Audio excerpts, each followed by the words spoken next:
Olá, a partir de agora você está convidado a acompanhar uma conversa conosco sobre a crise econômica que o país enfrenta e os desafios que isso representa na elaboração do orçamento da União. E quem conversa conosco sobre o assunto é justamente a presidente da Comissão Mista de Orçamento aqui do Congresso Nacional, a senadora Rose de Freitas. Senadora, muito grata pela sua presença aqui. Esse tema rende muito. Eu vi a senhora hoje num pronunciamento muito interessante aqui no plenário, fazendo uma reflexão justamente sobre o tema e convidando o Palácio do Planalto, que está para enviar a peça orçamentária, que o faça da forma mais realista possível e que proporcione uma visão aos parlamentares do que é o planejamento do enfrentamento da crise. É isso mesmo? A sua reflexão? É isso, assim. Primeiro, saudar a todos e parabenizar, assim, agradecer a oportunidade. Por exemplo, esse espaço democrático é muito importante para todos nós. É isso e mais alguns ingredientes. É o fato de que nós receberemos o orçamento no dia 31, que é o orçamento como um todo da União, é a LOA, né? A Lei de Orçamentária Anual.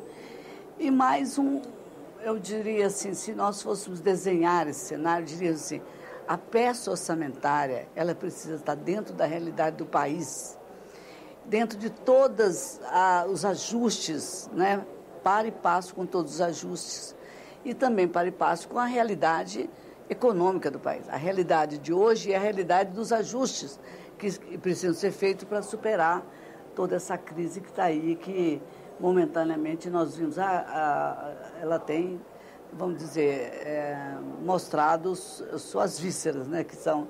É muito triste você ver que o país não está se recuperando, tem muitas medidas a serem adotadas. Então, eu não posso prescindir de que esse diálogo com o governo nos antecipe as medidas que precisam ser tomadas para que todos os relatores setoriais que vão falar da saúde, da educação, da indústria e comércio, da agricultura, enfim, de ciência e tecnologia, eles possam construir também um orçamento para ter investimentos na proporcionalidade da realidade do Brasil que está.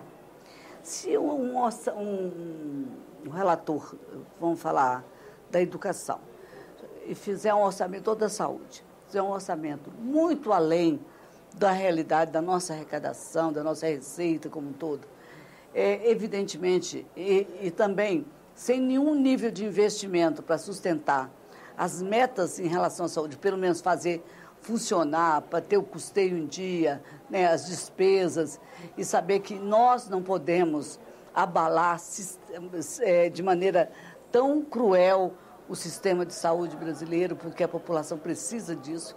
É uma coisa que nós não podemos abrir mão, né? Não pode abrir mão da escola, mas se você estiver doente, você não abre mão de um hospital. Então, que essas medidas que o governo tome nos ofereça antes uma realidade para que nós possamos construir juntos esse orçamento verdadeiramente. Eu tenho dito isso a todo momento, que o que eu não gostaria de oferecer para o país é uma peça de ficção, uma peça imaginária, ou então super otimista para um país que está hoje pessimista diante da sua crise. É lógico que essa crise ela tem facetas, mas ela tem 3 compartimentos. Ela tem o do executivo, que tem que tomar as decisões à luz da realidade e dos números que precisa ser oferecido ao Brasil, né? Você fala que hoje o superávit está assim, a receita está assim e vai embora, mas você tem que dizer, o país que nós vamos enfrentar para reconstruirmos ou reestruturá-lo, esse país está aqui, ó, com esse déficit, com essa receita, com isso aqui e tal. O corte que nós precisamos é esse. Nós precisamos saber.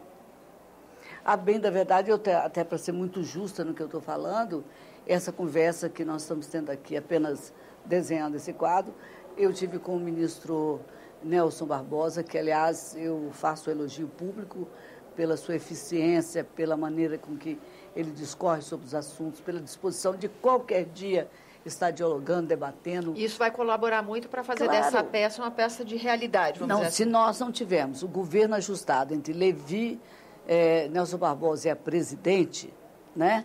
Se nós não tivermos o Congresso ajustado, Câmara e Senado, e se nós não estivermos em sintonia com as expectativas da rua, que não pode ser além da realidade que está sendo exposta aí, como eu falei, as vísceras dessa crise, não sairemos. Nós somos 3 atores nesse processo que precisam dialogar entre si, acordar as metas entre si e falou, o sacrifício do povo brasileiro é isso.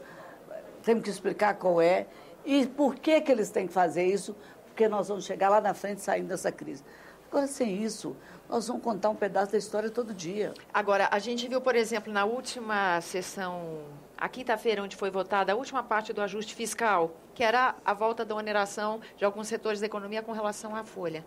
A gente viu ali uma sessão muito forte aconteceu ali, né, senadora? Porque houve troca de ponto de... Não houve embate, não houve atrito, mas houve troca de ponto de vista. A gente viu, por exemplo, a situação apoiando a crítica da oposição e todo mundo ressentindo disso. Está faltando um mapeamento disso, ato contínuo, a estratégia disso, porque como o senador Blairo Maggi, é a segunda vez que eu falo dele em entrevista sobre essa sessão, ele pontuou, voto hoje para atender até, inclusive, uma expectativa do mercado, mas daqui para frente, medidas desse peso mais, não podem ser pontuais. Mas não é um sentimento só do senador Blairo Maggi. Não é Maggi. mesmo, a impressão que me deu naquela sessão é que aquilo era... É um sentimento que graçou todo mundo. Então, o que nós estamos falando? Você está repetindo até assim... É uma coisa que ficou na cabeça das pessoas, mas que todos sabiam que não era verdadeiro. Dizendo, a última votação do ajuste fiscal não era a última votação. E o próprio presidente Renan disse, olha, esse é o último item do ajuste fiscal. E não era o último item. E quem sabia mais disso?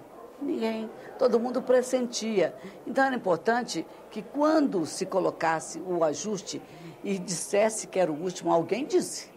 O presidente Renan não ia dizer isso à toa, nem o Blairo Maggi, senador, também ia se revoltar, se levantar contra esse fato. Pontuar, pelo menos, que daqui que seja um marco, então, que mude uma relação aí. Mude uma relação como um todo. Isso. No compartimento Poder Executivo, Congresso Nacional e população brasileira. E nesse contexto, setor produtivo, sobretudo. A sua atuação na Comissão Mista de Orçamento dá a impressão que também há uma mudança aí nessa dinâmica. O fato da senhora também ir ao plenário pontuar isso, que a princípio poderia até parecer chovendo molhado, mas não é. Ainda é uma necessidade de um ajuste dessa relação das duas casas, Palácio Planalto com o Congresso. Nós estamos sempre falando aí, você procurar em todos os discursos que abordam a questão da economia, todos estão dizendo a todo momento, olha, precisamos de transparência, o povo brasileiro merece isso.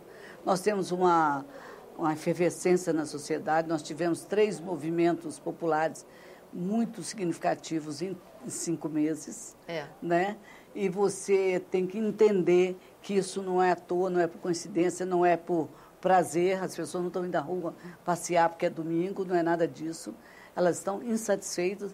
E como você pode falar em impeachment, eu não vou falar, eu tenho responsabilidade pública, o impeachment é uma coisa que tem que ter embasamento, né? Na hora que tiver embasamento, esse tema pode ser tratado. Por enquanto, nosso maior desafio não é procurar o embasamento, que ele vai acontecer naturalmente se existir. Nosso maior desafio é exatamente coesionar as ações do Poder Executivo com as expectativas da Casa, com muita transparência e com um diálogo permanente com a sociedade. Uma dessas 3 falhas, derrota, inibe, constrange o tal do ajuste para sair da crise brasileira. Tá certo, é uma harmonização que tem que acontecer. Quando a senhora estava falando que o orçamento é compartimentado em 3 pilares, são esses. A peça que vem do Executivo, o trabalho do Congresso e a sintonia com a expectativa da sociedade. Que tem também aí, o governo, o Estado, tem deveres com a sociedade brasileira.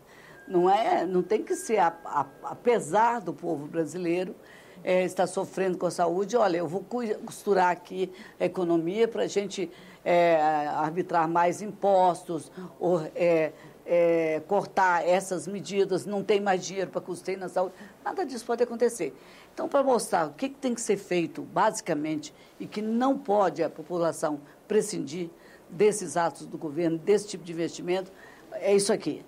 O que nós temos de verdadeiro na economia brasileira, do que soma receita, débitos e tudo mais? Né? Transparência. E o que nós podemos fazer para que 2016, nesse quadro que nós estamos apontando aqui, nós tenhamos uma peça orçamentária absolutamente verdadeira. Senador, é capaz que nesse momento tão crítico a sociedade esteja desenvolvendo o controle social? Porque isso é o controle, entender o orçamento, acompanhar, entender quais as políticas públicas estão sendo alimentadas pelo recurso que se tem não é? É num momento... E a outra pergunta junto, porque esse caso, em função da circunstância, é também a partir de um momento crítico como esse, que essa relação vai se aprimorar, porque o que a senhora propõe exige um ambiente político de negociação e conversação, exige uma fluência entre Palácio Planalto e Congresso Nacional, muita transparência, muita franqueza. E debate com sociedade orgânica, né? Você tem que não achar que é indiferente para a sociedade, desde que você justifique que o arroz precisa ser feito, nós vamos sair da crise, essa é uma parte do dever de casa. A outra é que a sociedade esteja acompanhando para e passo e consentindo e entendendo que o que precisa ser feito. É a parte mais difícil. Mas eu acho assim, ninguém está com controle social, nem controle político, nem controle governamental. Ninguém tem. Nem a presidente tem hoje isso, nem o Congresso tem, nem a sociedade tem. São 3 pilares fundamentais para construir alguma coisa de sadia, verdadeira e responsável com esse país.